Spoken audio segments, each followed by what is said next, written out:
Good morning, Shubprabhat. Hello and welcome everyone. This is Alamin Rahman. You are watching the Way of Solution in partnership with Unacademy. আজ আমরা আলোচনা করব 13 জুলাইয়ের সাম্প্রতিক ঘটনা প্রথম থেকে শেষ পর্যন্ত পর্বটি দেখবে। খুবই গুরুত্বপূর্ণ প্রশ্ন উত্তর আজকের পর্বে। এর পাশাপাশি আমাদের ক্লাস রুটিন মেইনটেইন করে প্রত্যেককে লাইভ ক্লাসে অংশগ্রহণ করবে। সোম থেকে শনি ধারাবাহিকভাবে চ্যানেলে লাইভ ক্লাস করানো হয়। অলরাইট, তো প্রথম প্রশ্ন, কেভিআইসি সম্প্রতি কোন কোন দেশে ট্রেডমার্কের রেজিস্ট্রেশন পেয়েছে? সঠিক উত্তর হবে Bhutan, UAE and Mexico. So the correct answer is all of the above. Option D is the correct answer. আমাদের কেভিআইসি এই তিনটে দেশেই সম্প্রতি তাদের ট্রেডমার্ক রেজিস্ট্রেশন পেয়েছে।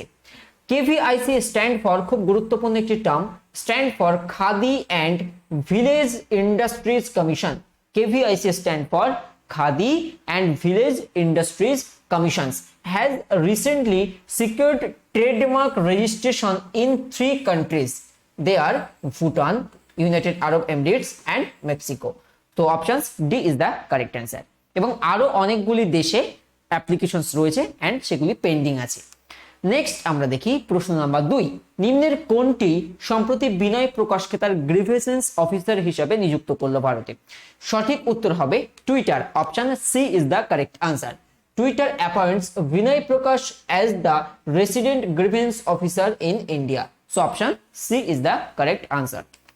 Next দেখো, কোন রাজ্য সম্প্রতি ইন্ডিজিনাস ফেইথ অ্যান্ড কালচার নামক একটি ইন্ডিপেন্ডেন্ট ডিপার্টমেন্ট তৈরি করেছে? সঠিক উত্তর হবে Assam. Option B is the correct answer. Assam cabinet has decided to create an independent department, একটা স্বতন্ত্র ডিপার্টমেন্ট তৈরি করতে চলেছে ফর দ্য প্রিজার্ভেশন, কি পারপাস? প্রিজার্ভেশন, সংরক্ষণ, এন্ড দ্য প্রমোশন অর্থাৎ প্রচার of the indigenous faith and culture. রাজ্যের যে নিজস্ব যে ফেইথ, যে কালচার, সেটাকে সংরক্ষণ এবং সেটা থেকে প্রচারের উদ্দেশ্যে একটা ইন্ডিপেন্ডেন্ট ডিপার্টমেন্ট ক্রিয়েট করার প্ল্যানিং করেছে Assam cabinet. So option B is the correct answer. চলো আমরা তাহলে আসাম সম্পর্কে একটু গুরুত্বপূর্ণ পয়েন্টগুলো জেনে রাখি। আসামের মুখ্যমন্ত্রী হলেন হেমন্ত বিশ্ব শর্মা এবং আসামের রাজ্যপাল হলেন জগদীশ মুখী। এই জায়গায় একটা প্রথম হোমওয়ার্ক আমি জিজ্ঞেস করব, সেটি হচ্ছে এর আগের মুখ্যমন্ত্রী আসামের তোমরা কি জানতে? সর্বানন্দ সোনোয়াল। তো সর্বানন্দ সোনোয়াল সম্প্রতি আমাদের যে মন্ত্রী তালিকা প্রকাশিত হয়েছিল সেখানে কোন মন্ত্রণালয়ের দায়িত্ব তিনি পেয়েছেন? সর্বানন্দ সোনোয়াল, বিকজ আমি কেন্দ্রীয় মন্ত্রী তালিকা নিয়ে এর আগের দুটো ক্লাস আগে আমি করিয়েছি এবং ভেরি ইম্পর্টেন্ট। তো সর্বানন্দ সোনোয়াল আসামের প্রাক্তন মুখ্যমন্ত্রী ছিলেন, তো তিনি কোন মন্ত্রণালয়ের দায়িত্ব পেয়েছেন? চটজলদি কমেন্ট করবে। আচ্ছা, আসামের ন্যাশনাল পার্কের মধ্যে কি রয়েছে? ডিব্রু সৈখোৱা ন্যাশনাল পার্ক আসামে। আচ্ছা, মানস ন্যাশনাল পার্ক। আচ্ছা, আসাম প্রসঙ্গে বলে রাখলে 7টা ন্যাশনাল পার্ক আমরা পাবো। আগে 5টা ছিল, সম্প্রতি Dihing Patkai and Raimona national park হিসেবে অ্যানাউন্সড হয়েছে। সো ইট মিনস আসামে এখন 7 ন্যাশনাল পার্ক আছে এবং country's second highest national park আছে আসামে। কি কি? নামেরি ন্যাশনাল পার্ক রয়েছে, আচ্ছা ওরাং ন্যাশনাল পার্ক রয়েছে, কাজিরাঙ্গা ন্যাশনাল পার্ক রয়েছে, দেন দিহিং পাটকাই ন্যাশনাল পার্ক এবং রায়মনা ন্যাশনাল পার্ক। এগুলো কোন রাজ্যে আমরা দেখবো? না, আসামের গুরুত্বপূর্ণ ন্যাশনাল পার্ক সমূহ। আর তোমাদের স্টেটের সিএম, গভর্নর ইনক্লুডিং ন্যাশনাল পার্কের পিডিএফ রেডি হয়ে গেছে, আমি প্ল্যানিং করে এই কয়েকদিনের মধ্যে করিয়ে দেবো। আর জুলাই মাসের কারেন্ট অ্যাফেয়ার্সটাও দিয়ে দেবো। ওকে, নেক্সট কোশ্চেন দেখো, নিম্নের কোথায় ভারতের প্রথম ইন্ডিয়াস ফার্স্ট ক্রিপ্টোগেমিক উদ্যান উদ্বোধন করা হয়েছে? কোথায়? সঠিক উত্তর হবে Uttarakhand. Option C is the correct answer. India's first cryptogamic মানে হচ্ছে non seed bearing plants, non seed bearing plants যার মানে হচ্ছে ক্রিপ্টোগেমিক যে উদ্যান, যে garden inaugurated at the Deoban of Dehradun district in Uttarakhand, তাই তো? So option C is the correct answer. তো আমরা এক নজরে উত্তরাখণ্ড সম্পর্কে গুরুত্বপূর্ণ পয়েন্টগুলোকে মনে রাখবো, স্ট্র্যাটেজিক, যেগুলো আমার পরীক্ষাতে আসবে। তো কি কি আছে না, প্রথমে অ্যানিমেশন দেখেছো কেমন? আগে এটা খোলে তারপরে ওটা খোলে। কি কি দেখো, Gangotri national park very important, পরীক্ষাতে আসে। নন্দাদেবী ন্যাশনাল পার্ক, পুষ্প উপত্যকা জাতীয় উদ্যান very important. Valley of flower national park. দেখো এগুলো আমরা বারবার করছি, এর মানে কি ডেলি আমরা চর্চাতে রাখছি। 106টার উপরে ন্যাশনাল পার্ক হয়ে গেছে। তো যতদিন না আমরা এই যে ডেলি চর্চা রাখবো আমাদের কিন্তু মনে থাকবে না। জিম করবেট প্রথম ন্যাশনাল পার্ক, যদি জানতে চাই তোমাকে ভারতের প্রথম ন্যাশনাল পার্ক কোনটি, তা অ্যান্সার করে দেবে জিম করবেট ন্যাশনাল পার্ক। কোথায়? উত্তরাখণ্ডে অবস্থিত এন্ড রাজাজি জাতীয় উদ্যান। তো উত্তরাখণ্ডের মুখ্যমন্ত্রী পুষ্কর সিং ধামি, নতুন মুখ্যমন্ত্রী উত্তরাখণ্ডের আগে ছিলেন তীর্থ সিং রাওয়াত। আচ্ছা, আর রাজ্যপাল হলেন বেবি রানী মৌর্য। নেক্সট কোশ্চেন আমরা দেখি, question number 5 very important.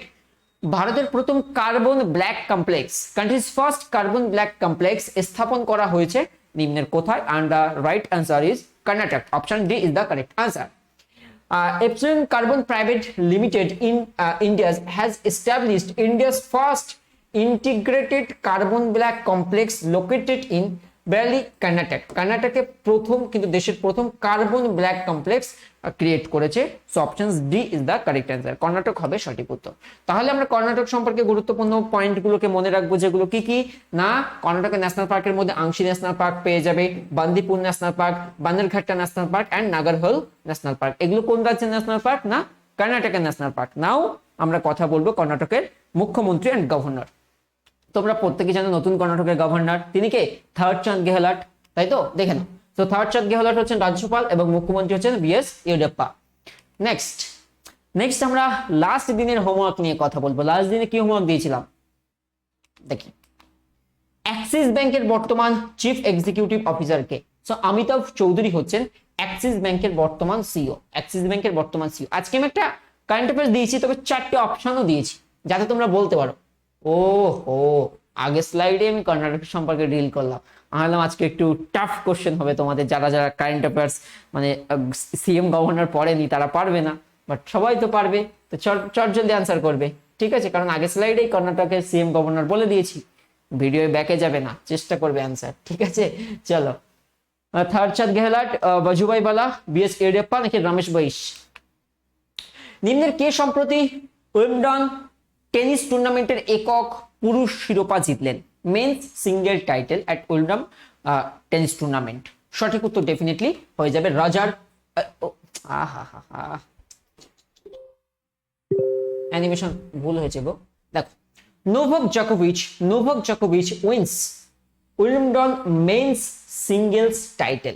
Novak জোকোভিচ won his 6th Wimbledon gentlemen's tennis championship. সহজে বলতে গেলে যে উইম্বলডন যে টেনিস টুর্নামেন্ট পুরুষদের একক বিভাগে জিতলেন নোভাক জোকোভিচ। নোভাক জোকোভিচ কোন দেশের টেনিস তারকা? প্রশ্ন এসেছিল, নোভাক জোকোভিচ কোন দেশের টেনিস তারকা? চট জলদি কমেন্ট করো। দেখো নেক্সট, নিম্নের কে সম্প্রতি ভারতের সড়ক উন্নয়নে 16তম বার্ষিক সম্মেলনে ভাষণ দিলেন? সঠিক উত্তর হবে Nitin Gadkari. Definitely option C is the correct answer. Union minister for road transport and highways, union minister for road transport and highways Nitin Gadkari address the 16th annual conference on road development in India. যে road development of India 16তম যে সম্মেলনটি ছিল, তো সেখানে তিনিই ভাষণ দিয়েছিলেন, Nitin Gadkari. Option C is the correct answer. Very important একটি কথা বলবো, আবার ফিরে এসেছে স্কলারশিপ টেস্ট। কবে? নেক্সট সানডে অর্থাৎ 18th জুলাই 2021 সকাল 10টা থেকে 11টা, 1 ঘন্টার পরীক্ষা। তবে প্যাটার্নে হবে 100 নাম্বারের টেস্ট, ফুল মার্ক 100 নাম্বারের, 1 ঘন্টা সময় পাবে, নেগেটিভ মার্ক থাকবে 0.25। প্রথম 3 জন যারা র্যাঙ্ক করবে, মেধাকেও কিন্তু আনএকাডেমি ছেকে বাছাই করে নেয়, বিকজ মেধার ভিত্তিতে তুমি যদি প্রথম 3-এ আসতে পারো তাদেরকে 1 ইয়ার অর অ্যাবভ সাবস্ক্রিপশন দেওয়া হবে। 4th থেকে 13th র্যাঙ্ক হোল্ডারদেরকে সাবস্ক্রিপশনের উপরে 75% অফ পাবে, এবং 14 to 20 র্যাঙ্ক হোল্ডাররা সাবস্ক্রিপশনের উপরে 50% অফ পাবে। তো আজই এনরোল করো, ভিডিওর ডেসক্রিপশনে লিংক রয়েছে। দেখো, এবারে আমার টার্গেট 10K লার্নার, যত বেশি লার্নার হবে তত কিন্তু তোমাদের কম্পিটিশন হাই হবে। ফ্রি টেস্ট, তো আমি চাইবো সবাই পার্টিসিপেট করতে। আগামী 18 তারিখ টেস্ট রয়েছে। আর তোমরা যারা সাবস্ক্রিপশন নিতে চাও যে কোনো সরকারি চাকরির পরীক্ষার জন্য, আলামিন 9 কোড ব্যবহার করবে, গেট সাবস্ক্রিপশনে ক্লিক দেবে, অ্যাপের মধ্যে বেস্ট প্রিপারেশন করতে পারবে। তুমি মোর দ্যান 70+ টিচার্স এর কাছে ক্লাস করতে পারবে। তো তুমি তোমার সাবস্ক্রিপশন প্ল্যান নির্বাচন করবে, কোড বসাবে, তারপরে পেমেন্ট কমপ্লিটের মাধ্যমে তোমার সাবস্ক্রিপশন ডান। নেক্সট, সাম্প্রতিক প্রয়াত পিকে ওয়ারিয়ার নিম্নের কোন ক্ষেত্রে যুক্ত ছিলেন? তিনি চিকিৎসার সঙ্গে যুক্ত ছিলেন। অপশন বি, মূলত তিনি আয়ুর্বেদিক ফিজিশিয়ান ছিলেন। Eminent ayurvedic physician doctor PK Warrier has passed away. 1999 সালে 1999-এ তিনি পদ্মশ্রী পুরস্কার এবং 2010-এ তিনি পদ্মভূষণে সম্মানিত হয়েছিলেন। তিনি 2 প্রকার পদ্ম পুরস্কার পেয়েছিলেন। তিনি কি আয়ুর্বেদিক চিকিৎসক ছিলেন? So option B is the correct answer. DRDO মানে defence research and development organisation এবং নিম্নের কোনটি লঞ্চ করছে এমটেক যে ডিগ্রি? কোন ক্ষেত্রে? প্রতিরক্ষা প্রযুক্তি প্রোগ্রাম, মানে ওই প্রতিরক্ষা প্রযুক্তি প্রোগ্রামের উপরে এমটেক ডিগ্রি। তো কোনটি অপশন ভুল, সরি অল ইন্ডিয়া যে টেকনিক্যাল এডুকেশন সেটা হবে, ঠিক আছে? আজকে আমার মন কোথায় ছিল?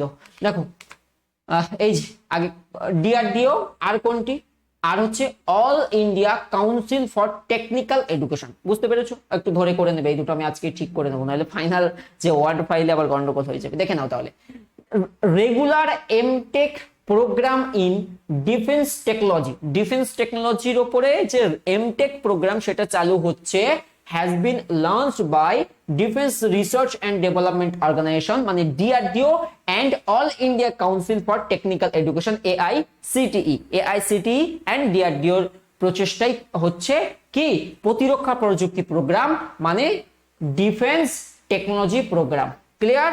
আমার অপশনের দিকে তাকাবে না। নেক্সট দেখো কোশ্চেন, ডিআরডিও সম্পর্কে আমাদের জানতে হবে, চলো জেনে নিই। কি আর জানবো, 1958 ডিআরডিও এস্টাবলিশড হয়েছিল, আর defence research and development organisation, আর ডিআরডিও চেয়ারম্যান কে জি সতীশ রেড্ডি। ডিআরডিওর হেডকোয়ার্টার দেওয়া হয়নি, বলে ফেলো। ডিআর ব্ল্যাকে দেখতে পাবে, রেডে বোধহয় দেখতে পাবে না, বাট এখানে আমি লিখেছি হেডকোয়ার্টার, ডিআরডিও সদর দপ্তর লেখা হয়নি। কোথায় ডিআরডিও সদর দপ্তর, কমেন্ট করো। নেক্সট, নিম্নের কে সম্প্রতি উইম্বলডন জুনিয়রে পুরুষদের খেতাব জিতেছেন, মেন্স জুনিয়র টাইটেল কে জিতেছেন? সঠিক উত্তর হবে Samir Banerjee. Option C is the correct answer. Samir Banerjee wins the junior Wimbledon title after beating Victor Liv in the final. ফাইনালে তিনি ভিক্টর লিভকে পরাজয় করার মাধ্যমে কিন্তু তিনি জয়ী হলেন কে? Samir Banerjee. Option C is the correct answer. তো আজকের পর্ব এতটুকুই ছিল। চট জলদি এক্ষুনি ডেসক্রিপশনে ক্লিক করো, লিঙ্কে ক্লিক করে এনরোলমেন্টটা করে রাখো। আগামী 18 তারিখ পরীক্ষা। আমারও প্রতিদিন বলতে পছন্দ হয় না, যদি তোমরা সবাই এনরোল করে ফেলো, আমি একদিনও বলবো না, কথা দিলাম আজকে সবাই এনরোল করে ফেলো চট জলদি।